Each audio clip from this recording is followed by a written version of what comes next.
Hello everyone, welcome to law classes. IPC and BNS के class में आप सभी का स्वागत है। प्रीवियस सेशन में हमने 250 क्वेश्चन अपना कंप्लीट कर लिया है। आज से हम देखेंगे 251st question. So 251st question is which section of the Bharatiya Nyaya Sanhita 2023 deals with defence on the ground of involuntary intoxication. तो यहाँ पूछा जा रहा है भारतीय न्याय संहिता 2023 का कौन सा सेक्शन है जिसमें इनवॉलंटरी इंटॉक्सिकेशन के ग्राउंड पर डिफेंस मिलता है। First option section 22 of the BNS, second option section 23 of the BNS and third option section 24 of the BNS and fourth option section 25 of the BNS. तो हमारा right answer क्या हो जाएगा? Section 22 किसकी बात करता है? जब अनसाउंड माइंड के पर्सन के द्वारा जो एक्ट किया जाता है उसको डिफेंस कहाँ मिलता है? सेक्शन 22 में। एंड 23 किसकी बात करता है? इनवॉलंटरी इंटॉक्सिकेशन की बात करता है। जब आपके बिल के अगेंस्ट में इंटॉक्सिकेशन करवा दिया जाता है तब कौन सा सेक्शन आता है? सेक्शन 23।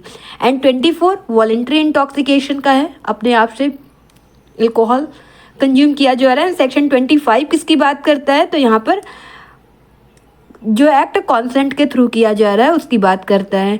बट यहाँ पर कौन सा इंटेंशन नहीं होना चाहिए? ना इंटेंशन होना चाहिए, ना नॉलेज होना चाहिए किस चीज़ का? लाइकली टू कॉज डेथ और ग्रीवियस हर्ट का, राइट। तो यहाँ पर हमारा पूछा जा रहा है इनवॉलंटरी इंटॉक्सिकेशन वाला सेक्शन, तो हमारा राइट आंसर हो जाएगा section 23 of the BNS, right. Next question, भारतीय दंड संहिता की किस धारा में सद्भाव शब्दों को उपयोग में नहीं लाया गया है? In which section of the Indian penal code the word good faith have not been used? यही क्वेश्चन अगर बीएनएस में पूछ लिया जाता तो ऐसे रहता है, in which section of the Bharatiya Nyaya Sanhita the word good faith have not been used?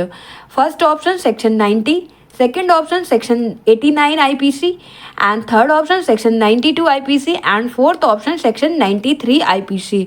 और यहीं पर हम बीएनएस का सेक्शन लिख लेते हैं। सेक्शन 90 किसके इक्विवेलेंट है? 28 के। एंड जो 89 में दिया गया वो सेक्शन क्या है? 27। एंड 92 का सेक्शन क्या है? 30। एंड 93 जहाँ पर दिया गया वो बीएनएस का कौन सा सेक्शन हो जाएगा? 31। तो हमारा 90 किसकी बात करता है? Consent known to be given under fear और मिसकंसेप्शन की बात करता है। जहाँ पर कंसेंट कैसे दिया जा रहा है? फियर में आके या फिर मिसकंसेप्शन ऑफ फैक्ट के चलते दिया जा रहा है। तो ये हमारा राइट आंसर वैसे सेक्शन 90 हो जाएगा। और 89 में क्या दिया गया? Act done in good faith for benefit of child और person of unsound mind by और बाय कंसेंट ऑफ गार्जियन। तो यहाँ पर गार्जियन के कंसेंट से जो किया जा रहा है वो है, और किसके गार्जियन का? चाहे फिर वो चाइल्ड हो या फिर अनसाउंड माइंड का पर्सन हो। एंड सेक्शन 92 किसकी बात करता है? Act done in good faith for benefit of a person without consent. यहाँ पर सिचुएशन इतनी इम्पॉसिबल हो चुकी, कॉन्सेंट नहीं लिया जा सकता, बट उसके गुड फेथ में उसके बेनिफिट के लिए दिया जा रहा है कॉन्सेंट। तो यहाँ पर इम्पॉसिबल कंसेंट का हमारा सेक्शन क्या हो गया? 92। या फिर बीएनएस का कौन सा section? Section 30, impossible consent. And section 93 किसकी बात करता है? Communication made in good faith. जब कम्युनिकेशन गुड फेथ में किया जाता है तो हमारा क्या आ जाता है? Section 31 of the BNS, right. और आईपीसी का कौन सा सेक्शन? सेक्शन 93। तो यहाँ पर हमारा राइट आंसर क्या हो जाएगा? सेक्शन 90। इंडियन पेनल कोड का सेक्शन 90 और बीएनएस का सेक्शन 28 में सद्भाव मीन्स गुड फेथ का उपयोग नहीं किया गया है। और इस सेक्शन में उस कंसेंट के बारे में उल्लेख किया गया जिसके संबंध में यह ज्ञात हो कि यह भय, फेयर या भ्रम के अधीन में मिसकंसेप्शन ऑफ फैक्ट के चलते दी गई है। एंड सेक्शन 89 में संरक्षक द्वारा मीन्स गार्जियन द्वारा या उसकी सम्मति से शिशु या उन्मत्त व्यक्ति, चाइल्ड या फिर अनसाउंड माइंड का पर्सन के बेनिफिट के लिए सद्भाव पूर्वक किया गया कार्य दिया गया है। और ये सेक्शन 89 बीएनएस में क्या दिया गया? सेक्शन 27 में दिया गया है।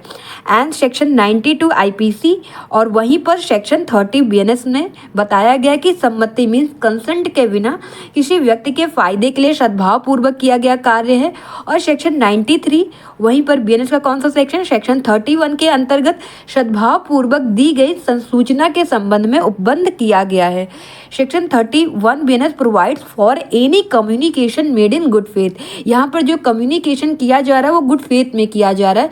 लेट्स सपोज ए डॉक्टर के पास जाता है, डॉक्टर को पता चलता है कि ए को कैंसर है और ये गुड फेथ में ये बात डॉक्टर पेशेंट को बताता है, मीन्स ए को बताता है। और ए इस सदमे को सहन नहीं कर पाता, उसकी जान चली जाती है। तो यहाँ पर कम्युनिकेशन गुड फेथ में डॉक्टर के द्वारा किया गया था, बट ए अपने आप को संभाल नहीं पाता और ए चल बसता है। तो यहाँ पर डॉक्टर को किस चीज़ का डिफेंस मिल जाएगा? सेक्शन 31 BNS का, राइट। और यहाँ पर डॉक्टर की कोई लाइबिलिटी नहीं होगी, क्योंकि उसके द्वारा जो भी कम्युनिकेशन किया गया था पेशेंट के साथ, ए के साथ, वो गुड फेथ में किया गया था। डॉक्टर का एज सच कोई इंटेंशन नहीं था कि सामने वाला ऐसे सुने और उसका जान निकल जाए, राइट। नेक्स्ट क्वेश्चन, का एक डॉक्टर गर्भवती महिला की सहमति से सदोष गर्भपात करता है जिसके फलस्वरूप उस महिला को गंभीर पीड़ा होती है? इस संदर्भ में निम्न से कौन सा कथन सही है? A doctor wrongfully performs an abortion with the consent of a pregnant woman, as a result of which the woman suffers severe pain. Which of the following statement is correct in this context? First option, सहमति महिला को होने वाली क्षति के विरुद्ध अच्छा बचाव है। Consent is a good defense against harm to the woman. And second option, सहमति गर्भस्थ शिशु को होने वाली क्षति के विरुद्ध भी अच्छा बचाव है। Consent is also a good safeguard against harm to the foetus. And third option, सहमति गर्भस्थ शिशु को होने वाली क्षति के विरुद्ध बचाव नहीं है। Consent is not a protection against harm to the foetus. And fourth option, A और बी दोनों ही चाहिए, A and B both are correct. तो हमारा राइट आंसर क्या हो जाएगा? जो सहमति है, जो कॉन्सेंट है, वो गर्भस्थ शिशु मीन्स फीटस को होने वाली क्षति के विरुद्ध बचाव नहीं है, राइट। तो यहाँ जो प्रॉब्लम दिया गया, जो कॉन्सेंट है, महिला को होने वाली क्षति के विरुद्ध अच्छा बचाव है, किंतु डॉक्टर का कार्य चूंकि इंडियन पिनल कोड का जो सेक्शन 91 है और बीएनएस का सेक्शन 29 है उसके अधीन आता है, तो सहमति के अपवाद में ये दिया गया है। और यहाँ पर फिर क्या हो जाता है? सहमति जो है गर्भस्थ शिशु को होने वाली क्षति के विरुद्ध बचाव नहीं है, राइट। तो इसी सेक्शन में आपको एक इलस्ट्रेशन भी देखने को मिलेगा, सेक्शन 91 आईपीसी या फिर बीएनएस का सेक्शन 29। इसमें आपको इलस्ट्रेशन भी दिया गया, causing miscarriage is an offence independently. तो ये कॉजिंग मिसकैरेज अपने आप में क्या है? एक ऑफेंस है, बट ये ऑफेंस कब नहीं होगा? जब कब किया जाएगा? Unless cause in good faith for the purpose of saving the life of the woman. अगर महिला का लाइफ सेव करने के पर्पज से ये किया जाएगा और गुड फेथ में, तब कॉजिंग मिसकैरेज ऑफेंस नहीं होगा। अदरवाइज कॉजिंग मिसकैरेज क्या? एक ऑफेंस है जिसको आप जस्टिफाई नहीं कर सकते, राइट। नेक्स्ट क्वेश्चन, भारतीय दंड संहिता 1860 के अधीन निम्न में से किन अपराधों के संदर्भ में सेक्शन 91 का लाभ अभियुक्त को नहीं दिया जाएगा? In respect of which of the following offence under the Indian Penal Code 1860 the benefit of section 91 will not be given to the accused? First option, section 360, 361, 366, 366A. And second option, section 312, section 360, section 361, section 366, 497 and 498.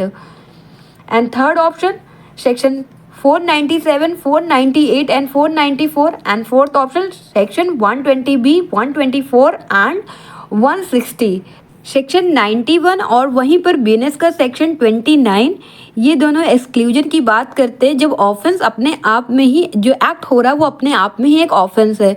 और इस section में, section 91 IPC में 87 हो गया, 88 और 89 ये applicable नहीं होता, जैसे कि कॉजिंग मिसकैरेज जो है वो अपने आप में ही एक ऑफेंस है। तो हमारा राइट आंसर क्या हो जाएगा? सेक्शन 312, 360, 361, 366, 497 एंड 498 में जो दिया गया प्रोविजन वो अपने आप में ही एक ऑफेंस है। तो यहाँ कॉन्सेंट का कोई लेना देना नहीं है, राइट। तो हमारा राइट आंसर क्या हो जाएगा? Option B.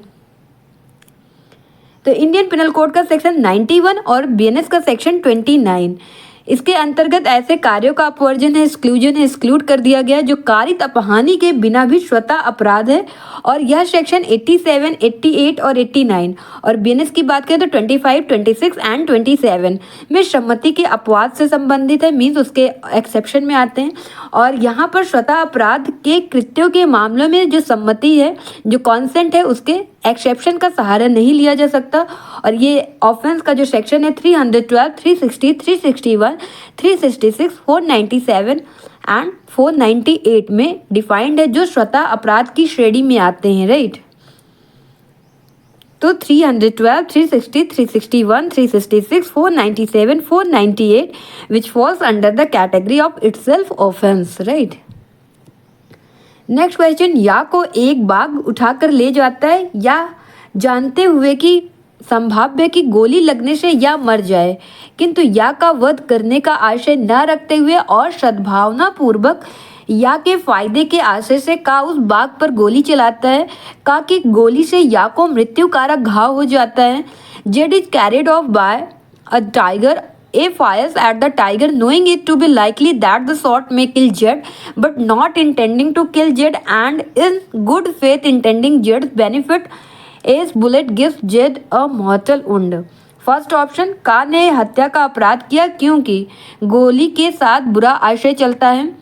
A has committed the offense of murder because the bullet is fired with an evil intention. And second option, का ने या वन्य प्राणी बाघ की हत्या के प्रयास का अपराध किया है. A committed the offence of attempting to kill Y and the wild animal tiger. And third option, आ ने कोई अपराध नहीं किया. A did not commit any crime. And fourth option, इनमें से कोई नहीं, नन ऑफ दीज. तो राइट आंसर क्या हो जाएगा हमारा? ए ने कोई भी ऑफेंस कमिट नहीं किया है. हमारा राइट आंसर हो जाएगा आ ने कोई अपराध नहीं किया. ऑप्शन सी इज करेक्ट, क्योंकि उसने गुड फेथ में, उसका कोई इंटेंशन नहीं था मारने का, गुड फेथ में गोली चलाई थी. राइट. तो यहाँ पर जो प्रॉब्लम दिया गया, का या को मृत्युकारक घाव करने का आशय ना रखते हुए सद्भावना पूर्वक या के फायदे के लिए बाघ पर गोली चलाता है. और ऐसी स्थिति में का को इंडियन पिनल कोड का सेक्शन 92 का बचाव मिल जाएगा. और वहीं पर बीएनएस में कौन सा सेक्शन का मिलेगा? सेक्शन 30 का. तो यहाँ पर का ने कोई अपराध नहीं किया. ए has not committed any offence. और ये कहाँ पर दिया गया आपको? सेक्शन 92 का इलस्ट्रेशन खा में देखने को मिलेगा, मीन्स बी में देखने को मिलेगा. और बीएनएस में हमारे जो इलस्ट्रेशन दिए गए 1 2 3 ऐसे करके दिया गया है. और आईपीसी में जो इलस्ट्रेशन दिया गया है ABCD करके दिया गया है. तो सेक्शन 30 बीएनएस का जो इलस्ट्रेशन नंबर 2 है उसमें यही सेम प्रॉब्लम दिया गया जो हमारे क्वेश्चन में दिया गया. Z is carried off by a tiger. A fires at the tiger knowing it to be likely that the shot may kill Jed, but not intending to kill Jed. यहाँ पर कोई इंटेंशन नहीं है किल करना Z का. And in good faith intending Z benefit. और Z के benefit के लिए ऐसा किया. A's bullet gives Jed a mortal wound. A has committed no offense. तो अब भी यहाँ पर A ने क्या किया? कोई भी ऑफेंस नहीं किया, क्योंकि उसने बचाने के पर्पज से किया था. राइट. नेक्स्ट क्वेश्चन, खा डूब रहा है और बेहोश है. का उसके जीवन की रक्षा के लिए उसको एक कांटे द्वारा पानी के बाहर खींचता है, जिसके परिणाम स्वरूप उसको क्षति पहुंचती है. का दोषी है. B is drowning and is unconscious. A pulls him out of the water with the hook to save his life, as a result of which he is injured. A is guilty of. अब A ने कौन सा अपराध किया? A किस चीज़ का दोषी है? फर्स्ट ऑप्शन, आपराधिक बल का प्रयोग करने का, use of criminal force. Second, स्वेच्छा उपहति कारित करने का, voluntary causing hurt. And third option, स्वेच्छा घोर उपहति कारित करने का, voluntary causing grievous hurt. And fourth option, किसी अपराध का दोषी नहीं है, not guilty of any offence. तो हमारा राइट आंसर क्या हो जाएगा? उसने कोई ऑफेंस नहीं किया. A is not guilty of any offence. तो हमारा ऑप्शन डी इज करेक्ट. तो यहाँ पर ए ने कोई भी अपराध नहीं किया, किसी भी अपराध का दोषी नहीं है ए. राइट. क्योंकि यहाँ पर भी गुड फेथ में किया गया, लाइफ को सेव करने के लिए किया गया था काम. नेक्स्ट क्वेश्चन, का को एक चीता उठाकर ले गया. खा ने का को बचाने के लिए चीते पर बंदूक चलाई और गोली से का मर गया. खा जानता था कि गोली का को लग सकती है, किंतु उसका अभिप्राय का को मारने का नहीं था. खा के पास जो बंदूक थी उसका लाइसेंस नहीं था. इस स्थिति में निम्न कथनों में कौन सा एक कथन सही है? A tiger carried off A. B fired a gun at the tiger to save A and the bullet killed A. We knew that the bullet could hit A, but he did not intend to kill A. The gun that we had was not licensed. यहाँ पर ध्यान रखना है, licence नहीं था gun का. In this situation which one of the following statement is correct. यहाँ पर करेक्ट स्टेटमेंट पूछा गया है और ये प्रीवियस इलस्ट्रेशन पर ही बेस्ड है, बट थोड़ा चेंजेस के साथ दिया गया और वहाँ पर सिचुएशन दिया गया था क्या हो सकता है, और यहाँ पर आपसे सेक्शन पूछा गया है. तो फर्स्ट ऑप्शन है, खा ने शस्त्र अधिनियम के अंतर्गत अपराध किया है. B has committed an offence under the Arms Act. Second option, खा ने सेक्शन 302 इंडियन पिनल कोड का ऑफेंस किया है. एंड थर्ड ऑप्शन, खा ने मीन्स बी ने सेक्शन 304 द्वितीय इंडियन पिनल कोड का अपराध किया है. और फोर्थ है, खा ने कोई अपराध नहीं किया है. B has not committed any offence. तो हमारा राइट आंसर क्या हो जाएगा, यहाँ पर B has committed an offence under the Arms Act, क्योंकि वो जो गन थी वो लाइसेंस नहीं थी, इसलिए आर्म्स एक्ट के अंतर्गत कमिटेड हो जाएगा बी। बट यहाँ पर 302 हो गया, फिर 304 का पैरा 2, इन सब में अपराध कोई नहीं किया है। और यहाँ अगर लाइसेंस होता तो यहाँ पर राइट आंसर क्या हो जाता, अगर लाइसेंस होता गन का तो हमारा राइट आंसर चेंज हो जाता, B has not committed any offence, ये हो जाता, राइट।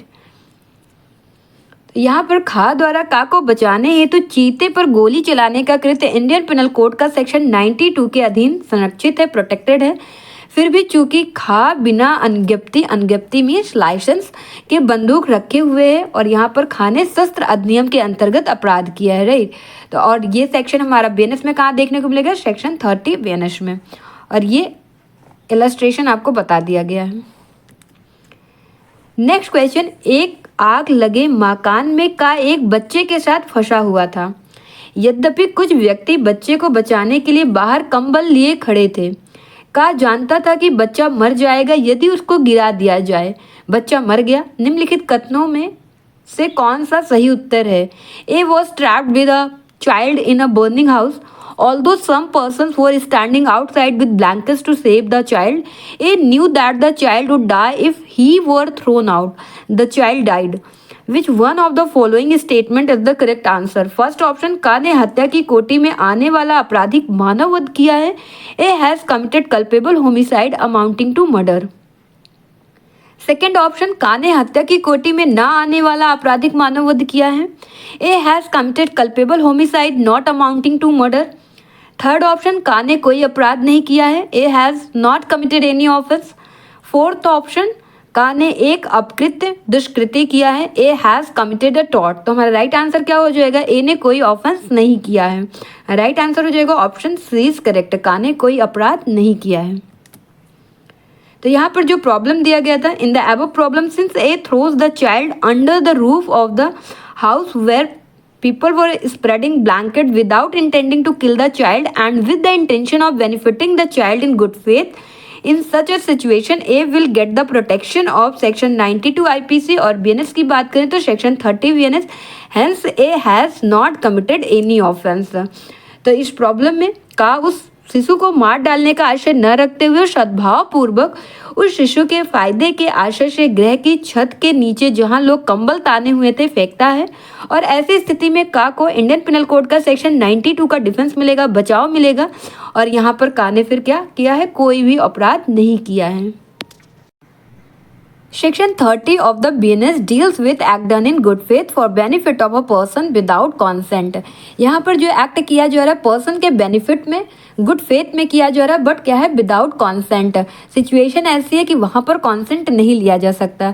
यहाँ पर इलस्ट्रेशन 4 दिया गया सेक्शन 30 में, जो अभी हम क्वेश्चन करके आए उसी पर बेस्ड है ये इलस्ट्रेशन। तो इलस्ट्रेशन से डायरेक्ट आपका क्वेश्चन बनाया जाता है, तो इलस्ट्रेशन आपको याद होना चाहिए। तो लेट्स सपोज बच्चा है, कोई घर में फंस गया है, ए जाता है बचाने के पर्पज से ही, और कोई भी रास्ता नहीं वहाँ से उसको निकालने का, और नीचे कुछ लोग ब्लैंकेट लेके खड़े हैं, और ए को पता अगर मैं इसको ऊपर से नीचे फेंकूंगा तो बच्चे की जान जा सकती है, और उसके पास कोई और दूसरा रास्ता नहीं रहता जिससे बच्चे को बचाया जा सके, और वो गुड फेथ में नीचे फेंकता है, और इवन यहाँ तक कि बच्चे को थोड़ी चोट आए या फिर इवन उसकी डेथ ही क्यों ना हो जाए, तो ए को कोई भी ऑफेंस का चार्ज नहीं लगेगा। यहाँ पर माना जाएगा A has committed no offence, right. यही बात हमारा इलस्ट्रेशन कहता है, और यही बात अभी हम क्वेश्चन में पढ़ के आए। एक एक्सप्लेनेशन याद रखिएगा, पेपर में पूछा जाता है, mayor pecuniary benefit is not benefit. यहाँ पर पैसे जैसा कोई बेनिफिट नहीं होना चाहिए। With in the meaning of section 26, 27 and 30 BNS means section 26 हो गया, 27 हो गया या फिर 30, इसमें मेयर पिक्यूनरी बेनिफिट नहीं होना चाहिए। बेनिफिट जैसे जान जाने का बेनिफिट, ना कि पैसे के टर्म्स में, राइट। नेक्स्ट क्वेश्चन, का एक शल्य चिकित्सक यह देखता है कि एक शिशु की ऐसी दुर्घटना हो गई है जिसका प्राणांतक साबित होना संभाव्य है। यदि शल्य कर्म तुरंत ना कर दिया जाए, इतना समय नहीं है कि उस शिशु के संरक्षक से आवेदन किया जा सके। का सद्भाव पूर्वक शिशु के फायदे का आशय रखते हुए शिशु के अन्यथा अनुनय करने पर भी शल्य कर्म करता है, शिशु की मृत्यु हो जाती, का ने अपराध कारित किया है। यहीं पर बताया गया जैसे कि इम्पॉसिबल कंसेंट है, यहाँ कंसेंट नहीं लिया जा सक रहा है। A surgeon sees a child suffers an accident which is likely to prove fatal unless an operation be immediately performed. There is no time to apply to child's guardian. A perform the operation in spite of the interest of the child intending in good faith the child's benefit. A has committed the offense of first option आपराधिक मानववध का, culpable homicide. Second option murder का, हत्या का। Third option attempt to commit murder, हत्या करने का प्रयत्न।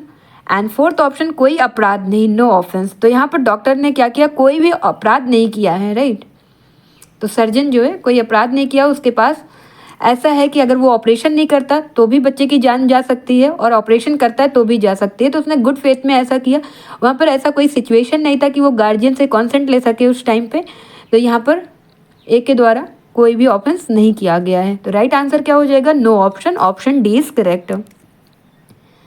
तो चिकित्सक का कृत्य इंडियन पिनल कोड का सेक्शन 92 और वहीं पर बीएनएस का 30 के द्वारा प्रोटेक्टेड है।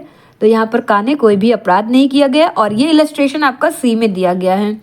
और वहीं पर बीएनएस की बात करें तो इलस्ट्रेशन 3 में दिया गया है, क्योंकि अब नंबरिंग वाइज हो गई है, पहले अल्फाबेटिकल वाइज थी, ABCD दिया गया था। A surgeon sees a child suffer an accident which is likely to prove fatal unless an operation be immediately performed. There is no time to apply to the child guardian. A perform the operation in spite of entreaties of the child, intending in good faith the child's benefit. A has committed no offense. यही बात आपका question में same पूछ लिया गया और ये आपका इलस्ट्रेशन है, इसीलिए कहा जाता है कि इलस्ट्रेशन आपको याद होना चाहिए। नेक्स्ट क्वेश्चन, भारतीय दंड संहिता 1860 की धारा 92 का उद्देश्य है। सेक्शन 92 IPC 1860 एम्स टू, और यही बीएनएस में पूछा जाएगा। Section 30 BNS 2023 aims to. First option चिकित्सकों, चिकित्सा व्यवसायियों को संरक्षण, protection to doctors medical practitioner. And second option विधि व्यवसायियों को संरक्षण, protection to legal practitioner. And third option मतता की स्थिति के व्यक्तियों को संरक्षण, protection of person in a state of intoxication. And fourth option उपयुक्त सभी, ऑल ऑफ द अबव। तुम्हारा राइट आंसर क्या हो जाएगा, तो इंडियन पिनल कोड का सेक्शन 92 या फिर सेक्शन 30 बीएनएस का, उसका उद्देश्य है कि प्रोटेक्शन देना डॉक्टर या मेडिकल प्रैक्टिशनर को। तुम्हारा राइट आंसर क्या हो जाएगा, ऑप्शन ए, चिकित्सकों, चिकित्सा व्यवसायियों को संरक्षण प्रदान करना, right. According to section 92 IPC या फिर section 30 BNS, any act done in good faith for the benefit of any person without his consent is not considered an offence. Offence consider नहीं किया जाएगा अगर विदाउट कॉन्सेंट के किया जा रहा है, बट किस लिए, पर्सन के बेनिफिट के लिए और गुड फेथ में किया जा रहा है, तो ये ऑफेंस नहीं कंसीडर किया जाएगा। As per illustration 3 of this section, इस इलस्ट्रेशन दिया गया 92 IPC में या फिर सेक्शन 30 BNS में इलस्ट्रेशन भी दिया गया है। The purpose of this section is to provide protection to doctors और मेडिकल प्रैक्टिशनर्स। तो जो चिकित्सक हैं या फिर चिकित्सा व्यवसायी को ये प्रोटेक्शन प्रोवाइड करता है। कौन सा सेक्शन, सेक्शन 92 IPC और section 30 BNS, right. Dr. Matthew, a surgeon, knowing well that only a miracle can save John, who is ailing from a critical disease, in good faith operated on John, but as a consequence of that, John died. Which one of the following would be correct? Doctor Matthew एक surgeon जो अच्छी तरह से जानते थे कि केवल चमत्कार ही जॉन को बचा सकता है, जो एक गंभीर बीमारी से जूझ रहा था, ने सद्भावना पूर्वक जॉन का ऑपरेशन किया, लेकिन उसके परिणाम स्वरूप जॉन की मृत्यु हो गई। निम्नलिखित में से कौन सा सही होगा? First option, doctor Matthew is guilty of murder because the death is direct consequences of the operation. Doctor Matthew जो है मर्डर के लिए गिल्टी होंगे, क्योंकि डेथ जो है डायरेक्ट डेथ, ऑपरेशन का डायरेक्ट कॉन्सिक्वेंस क्या है, डेथ है। Second option, doctor Matthew is guilty of causing death due to negligence because the death is consequence of rash and negligent operation. And third option, doctor Matthew is not guilty because he acted in good faith knowing fully well that John will die. And fourth option, the matter being subjective no specific decision can be given. जो matter है subjective है, कोई भी specific decision नहीं दिया जा सकता। तो राइट आंसर हमारा क्या हो जाएगा, डॉक्टर मैथ्यू गिल्टी नहीं है, क्योंकि उनको अपने एक्ट पता है, एक्ट जो है गुड फेथ में किया गया, नॉलेज था कि जॉन का इससे डेथ हो सकता है और गुड फेथ में किया गया था। तो doctor Matthew is not guilty. तो यहाँ पर जो प्रॉब्लम दिया गया, इंडियन पिनल कोड का सेक्शन 92 और बीएनएस का सेक्शन 30 पर बेस्ड है। यहाँ सम्मति के बिना मीन्स विदाउट कॉन्सेंट किसी व्यक्ति के फायदे के लिए, उसके बेनिफिट के लिए सद्भावना पूर्वक गुड फेथ में किया गया कोई कार्य जो है वो ऑफेंस नहीं है। यहाँ जो सर्जन है उसको सेक्शन 92 का बेनिफिट मिल जाएगा। Hence Dr. Matthew is not guilty because he acted in good faith knowing fully well that John will die, right? Next question, according to which section of the Indian Penal Code 1860 a communication made in good faith is not an offense by reason of the harm it may cause to the person to whom it is made if it is given for the benefit of that person? भारतीय दंड संहिता 1860 की किस धारा के according सद्भाव पूर्वक दी गई संसूचना उस अपहानि के कारण अपराध नहीं है जो उस व्यक्ति को हो जिसे वह दी गई है, यदि वह उस व्यक्ति के फायदे के लिए दी गई हो? First option section 92, second option section 93, third option section 94 and fourth option section 95। तुम्हारा राइट आंसर क्या हो जाएगा? सेक्शन 30 आ जाएगा यहाँ बीएनएस का। और यहाँ पर क्या दिया गया है? Act done in good faith for benefit of a person without consent. And section 93 किसकी बात करेगा? Communication made in good faith, जो कम्युनिकेशन गुड फेथ में किया जा रहा है 93। तो हमारा राइट आंसर क्या हो जाएगा? Communication made in good faith का सेक्शन क्या है? सेक्शन 93। और यही सेक्शन बीएनएस में क्या मिलेगा देखने को आपको? सेक्शन 31। सेक्शन 94 की बात करें तो act of which a person is compelled by threat, और ये बीएनएस में कहाँ दिया गया? सेक्शन 32 में दिया गया है। एंड सेक्शन 95 में वो एक्ट कॉजिंग स्लाइट हार्म दिया गया, और ये बीएनएस में कौन सा सेक्शन है? 33 है। ट्रिवियल एक्ट का बात कौन सा सेक्शन करता है? सेक्शन 95। और बीएनएस का कौन सा सेक्शन? Section 33, right. तो इंडियन पिनल कोड का सेक्शन 93 के अकॉर्डिंग सद्भाव पूर्वक मीन्स गुड फेथ में दी गई संसूचना कम्युनिकेशन उस अपहानि के कारण अपराध नहीं है जो उस व्यक्ति को हो जिसे वह दी गई है, यदि वह उस व्यक्ति के फायदे के लिए दी गई हो, राइट।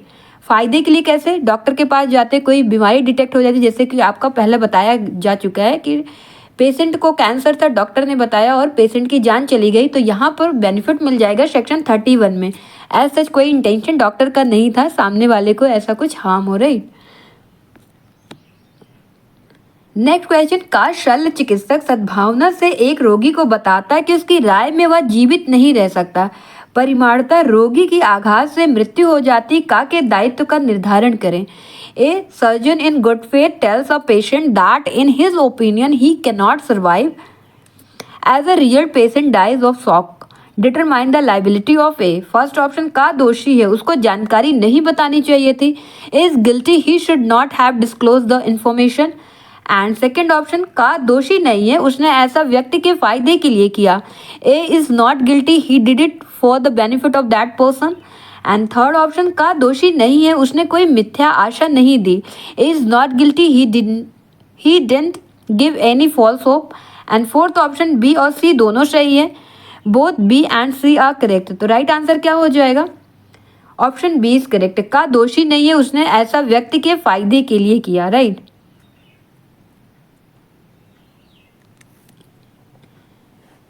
जो प्रॉब्लम दिया गया इंडियन पिनल कोड का सेक्शन 93 और बीएनएस का सेक्शन 31 पर बेस्ड है, और इस सेक्शन के अकॉर्डिंग गुड फेथ में कोई भी कम्युनिकेशन किया जा रहा है, संसूचना दी जा रही है, तो उससे जो हार्म हो रहा है उसके कारण वो कोई अपराध नहीं है जो उस व्यक्ति को हो जिसे वह संसूचना दी गई है, यदि वह उस व्यक्ति के फायदे के लिए दी गई है। ध्यान में रखना, फायदे के लिए दिया गया है, न कि अंदर से ऐसा कोई इंटेंशन था कि उसको बताया जाए उसके जान चली जाए या कोई अदर हार्म हो। अतः का ने कोई अपराध नहीं किया है, यद्यपि यह जानता था कि उस संसूचना से उस रोगी की मृत्यु कारित होना संभाव्य है।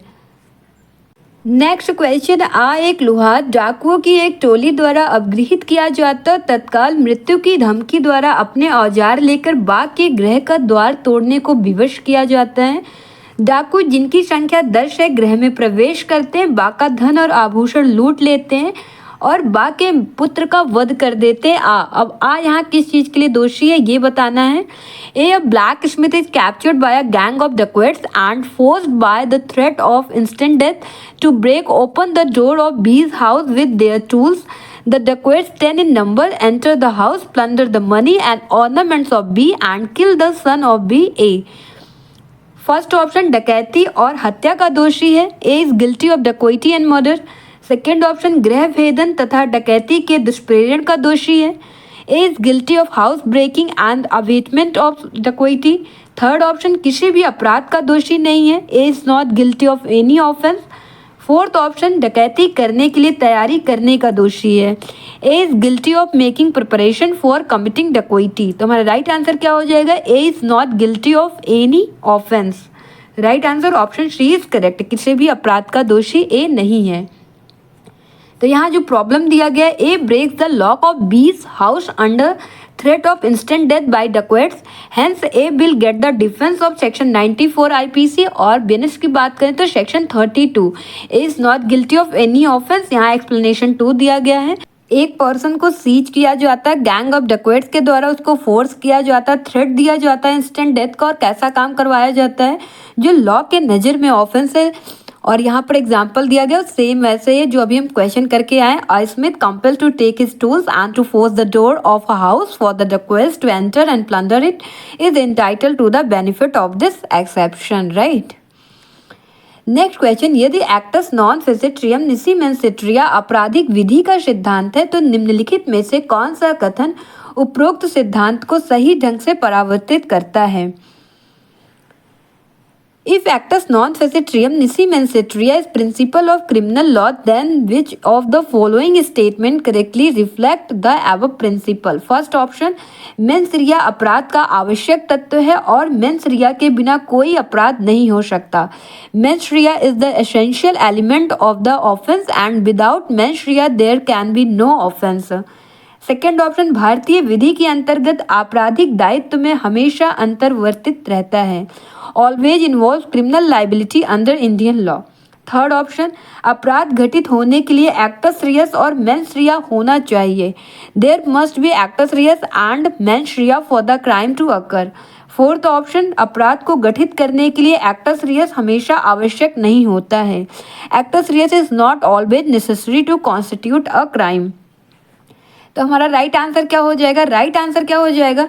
कोई भी ऑफेंस कॉन्स्टिट्यूट होने के लिए दो चीज़ें होनी चाहिए. दो चीज़ों का होना जरूरी है. किस चीज़ का? एक मेंस रिया, आपका गिल्टी माइंड होना चाहिए, और उसके साथ ही साथ एक्टस रियस का भी होना जरूरी है. तो हमारा राइट आंसर क्या हो जाएगा? Option C is correct. तो अपराध जो है, ऑफेंस जो है, कॉन्स्टिट्यूट होने के लिए एक्टस रियस और मेंस रिया दोनों होना चाहिए. तो यहाँ पर जो मैक्सिम दिया गया है उसका क्या मतलब है? केवल कार्य दोषी नहीं बनाता जब तक वह दोषी मन से ना किया जाए. अभी जो एग्जाम्पल दिया गया था, स्मिथ को डोर का लॉक खोलने के लिए, और फिर उसके बाद डकैट्स जाते हैं वहाँ पर, एंटर करते हैं, प्लंडर करते हैं, और फिर उसके बाद एक्सेप्शन मिल जाता है क्योंकि कंपेल करके करवाया गया था स्मिथ के द्वारा वो काम. यहाँ पर आपको दिखाया गया ना. तो यहाँ पर ये काम जो किया गया उसके द्वारा ये लॉ के नज़र में तो ऑफेंस था, लॉ के नज़र में ऑफेंस था, बट ये काम कैसे करवाया गया ये भी मायने रखता है. यहाँ पर उसका कोई मेंस रिया नहीं था. होने के लिए दोनों चीज़ जरूरी है. अगर किसी का, जैसे सपोज आपको कोई कंपेल करवा के इंस्टेंट डेथ का कोई कार्य करवाया जाता है तो आपको वहाँ पर डिफेंस मिल जाएगा क्योंकि आपका मन ही नहीं था ऐसा काम करने का. तो वही बात ये मैक्सिम कहते हैं, केवल कार्य दोषी नहीं बनाता जब तक वह दोषी मन से ना किया जाए. A mere act does not make one guilty unless it is done with a guilty mind. Next question, statement, assertion और रीजन दिया गया है. कार्य स्वतः किसी व्यक्ति को अपराधी नहीं बनाता जब तक कि उसका आशय भी वैसा ना हो. An act itself does not make a person a criminal unless his intention is also to do so. Reason है, मेरी इच्छा के विरुद्ध किया गया मेरा कोई कार्य मेरा कार्य हो ही नहीं सकता. Any act of mine done against my will can not be my action. तो यहाँ पर पूछा गया है, तो यहाँ पर कोड दिया गया, क्या होगा?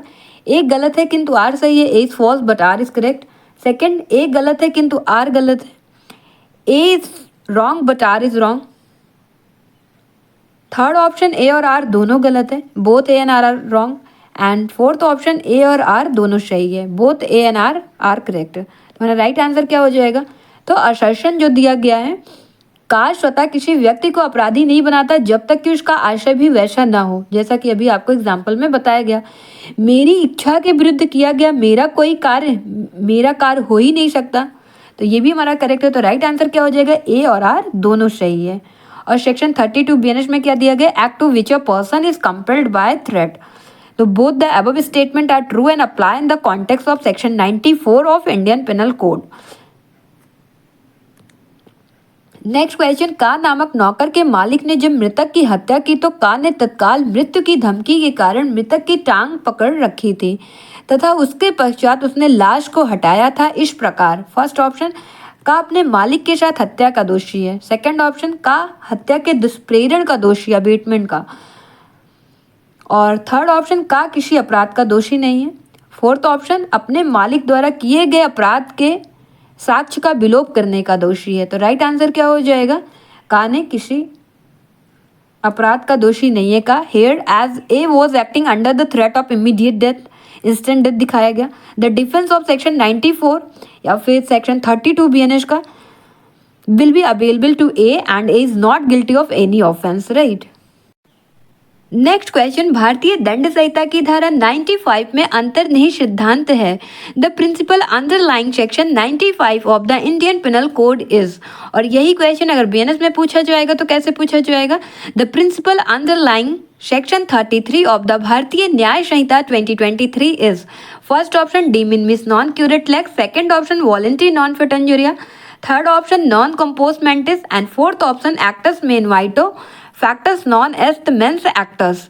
और ये क्या है, एक क्रिमिनल लॉ का 3 बेसिक मैक्सिम होता है, उसमें ही एक है actus me invito factus non est the mens actus. और इसके बारे में आपको बताया गया है, अभी भी बताया गया just, an act done bye me against my bill is not my act. कोई भी एक्ट मेरे बिल के अगेंस्ट में करवाया जा रहा है तो वो मेरा एक्ट नहीं माना जाएगा, राइट। तो ये actus me invito factus non est the mens actus. और दूसरा मैगजीन जो हमारा है, actus non फेसिट्रियम nisi mens sit rea. An act itself does not make a man guilty unless his intention are so. जो व्यक्ति के द्वारा काम किया जा रहा है अपने आप में वो एक्ट ऑफेंस नहीं है, वो व्यक्ति गिल्टी नहीं है जब तक कि उसका इंटेंशन भी एज सच वैसा करने का ना हो। और सेकंड मैगजीन, हमारा थर्ड मैगजीन की बात करें तो नुल्लम क्रिमिन साइन लेगे नुल्ला पीना शाइन लेगे। इसका मतलब क्या होता है, there must be no crime और punishment except in accordance with the fixed प्री डिटरमाइंड लॉ। जो भी पनिशमेंट दिया जाएगा वो किसके तहत दिया जाएगा, जो फिक्स प्री डिटरमाइंड लॉ है उसके तहत ही दिया जाएगा, अपने आप से कोई और ऑफेंस नहीं दिया जाएगा।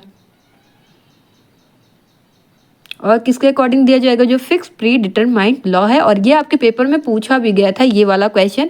हालांकि तीनों मैगजीन से क्वेश्चन आपके पेपर में बने हैं, चाहे फिर एक्टस नॉन फेसिट्रियम निशिमेंसेट्रिया से हो या फिर actus mean white of actus non est mens actus से हो या फिर नुल्लन क्रिमिन साइन लेगे नुल्लम पीना शाइन लेगे में। आते हैं अपने क्वेश्चन पे। तो हमारा यहाँ पर सेक्शन 95 और section 33 BNS deals with act causing slight harm. तो किस पर बेस्ड है, D minimis non curate lakhs पर बेस्ड है। तो हमारा राइट आंसर क्या हो जाएगा, option A is correct. The principle of de minimis non curate lex is contained in section 95 IPC and section 33 BNS। तो BNS की बात करेंगे तो सेक्शन 33 एंड IPC में सेक्शन 95 में ये प्रिंसिपल है। कौन सा principle, de minimis non curat lex. इसका मतलब क्या होता है, the law does not take into account trivial matters या फिर ट्रिवियल एक्ट। विधि तुच्छ बातों पर ध्यान नहीं देती है।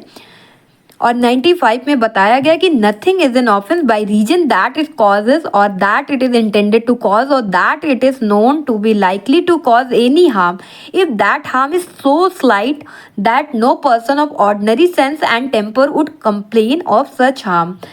क्या मतलब है कि कोई भी ऑर्डिनरी सेंस वाला पर्सन है, जिसका ऑर्डिनरी सेंस या टेम्पर है, ऐसा पर्सन उस हार्म के लिए कंप्लेन नहीं करेगा, इतना स्लाइट हार्म है। तो वहाँ पर डिफेंस किसका मिल जाता है, सेक्शन 95 आईपीसी का पहले मिल जाता था और अब किसका मिलेगा, सेक्शन 33 बीएनएस का मिलेगा, राइट। नेक्स्ट क्वेश्चन, भारतीय दंड संहिता की कौन सी धारा विधि तुच्छ बातों को ध्यान में नहीं लेती, de minimis non curat lex के सिद्धांत पर आधारित है। Which section of the Indian penal code is based on the principle of de minimis non curat lex. First option section 91, second option section 92, third option section 94 and fourth option section 95। अभी ये भी बताया गया तो हमारा right answer क्या हो जाएगा, सेक्शन 95। और ये बीएनएस में कहाँ दिया गया, सेक्शन 33 में दिया गया, एक्ट कॉजिंग स्लाइट हार्म। और 91 में क्या दिया गया, exclusion of act which are offences independently of harm cause, जो अपने आप में ही ऑफेंस है उसको एक्सक्लूड कर दिया गया है डिफेंस से। एंड 92 में क्या दिया गया है, act done in good faith for benefit of a person without consent, impossible consent, यहाँ पर कंसेंट लेना, कंसेंट ले ही नहीं सकता, ऐसी सिचुएशन आ गई है। एंड 94 में क्या दिया गया है, act to which a person is compelled by threat. और अगर हम बात करते हैं ये सेक्शन हमारे बीएनएस में कहाँ दिया गया है, तो 91 कहाँ दिया गया, 29 में दिया गया है। और 92 कहाँ दिया गया, 30 बीएनएस में दिया गया है। और 94 32 बीएनएस में। और 95 कहाँ देखने को मिलेगा, 33 बीएनएस के सेक्शन में देखने को मिल जाएगा। नेक्स्ट क्वेश्चन, ए ने बी की माचिस उठाकर अपनी सिगरेट जला ली।